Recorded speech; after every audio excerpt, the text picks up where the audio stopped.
Washington is the chair of the Congressional Black Caucus, Ohio Congresswoman Marcia Fudge. It is nice to have you with me, Congresswoman. Thanks for your time. And I want to start off with saying we brought you on because you had the opportunity and talk about meeting with the president this past week. But since we have the verdict now of the George Zimmerman trial, what is your reaction to what we all know and what questions we all might have as a country now? Well, first off, thank you for having me. I am certainly disheartened and troubled by the decision. But I have to say that he was found not guilty. Mr. Zimmerman was found not guilty beyond a reasonable doubt. He was not found innocent. So all of the facts I think that I know, that I'm aware of, is that there was a young man walking in his neighborhood, walking to his house, unarmed, and someone decided that he looked suspicious. And now Mr. Trayvon Martin is dead, and what I could see of the trial, they put him on trial, not Mr. Zimmerman. They put a young black boy on trial for being in his own neighborhood walking home from the store. So as we look at this, though, to have to accept it judicially as a country, the outrage is from a social perspective, and it's not socially acceptable that this happened. So how do we take this and make a better change and utilize this as a way to shore up major fractures within our society? Well, I think that there are a number of things. I think certainly that I can't say that I believe that the judicial system is biased, but I believe that those who apply the law and interpret the law often are biased. And I think that that's what you may have seen in this particular instance. And clearly, beyond a reasonable doubt is a very high threshold to meet, especially if the only witness you have is the person who pulled the trigger. I think that we have to find a better way of making sure that profiling stops in this country.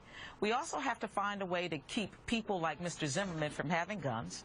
We also have to make clear to people that not only did Mr. Zimmerman have the ability to stand his ground and to protect himself, so did Trayvon Martin. He is being followed by someone. He has a right to stand his ground as well. I think Florida has some very serious issues as it relates to this law. And I think that they are not even-handed in the way they dispense justice. Just in Florida, in Jacksonville, very recently, a young mother who fired a warning shot into the air after she was being attacked by her husband. Into the air. No one was injured. She received a sentence of 20 years in the same state. She couldn't hold her ground. That says to me that there is a difference in the way we dispense justice between those who are African American or poor or minority than others. That same woman had a protective order against her husband as well because of abuse suffered through that marriage in the past. So a lot of questions surrounding that, but I do want to, we have to meet the promise of getting you on to talk about the meeting that you had with the president. So if you'll forgive me, I want to shift gears with you because, as I did mention, you are the chair of the Congressional Black Caucus, and in the past the CBC has been critical of the White House's efforts, specifically the president's efforts on African American unemployment as it now stands at 13.7%. In this meeting with the president, did that come up? And if so, how did he address it with you? Indeed, it did come up. We talked about jobs. We talked about education. We talked about a lot of things that affect not just the black community, but poor, underserved, and minority communities across this country. He talked with us about his plans for education going forward.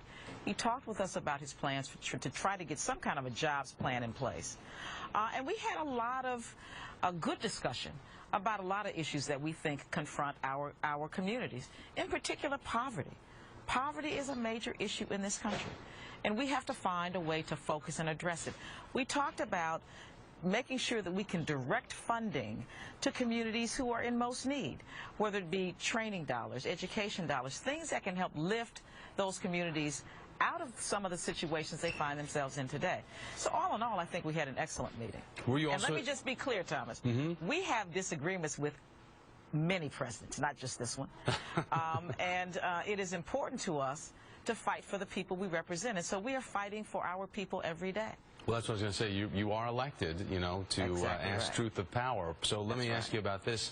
With the Supreme Court striking down the provision in the Voting Rights Act, did that come up? And did he offer suggestions for how to ensure that ruling doesn't set back minority voting in states? The topic did come up. We discussed it at length, but it wasn't so much the president offering suggestions, it was the Black Caucus offering suggestions as to what we think can be done through the Justice Department, what we think can be done through Congress. Because if you understand the ruling, the Supreme Court basically put the ball back in the court of Congress. And so we are talking about how we can make the necessary changes so that we can once again enforce Sections 4 and 5 of the Voting Rights Act. But we also talked about Section 2 and 3. We talked about what the Justice Department can do. So there were many things that we believe are achievable in the near future. So it was more us coming up with suggestions than the president. Congresswoman Marcia Fudge, great to have you here. Thank you for your time. Thank you I do appreciate it.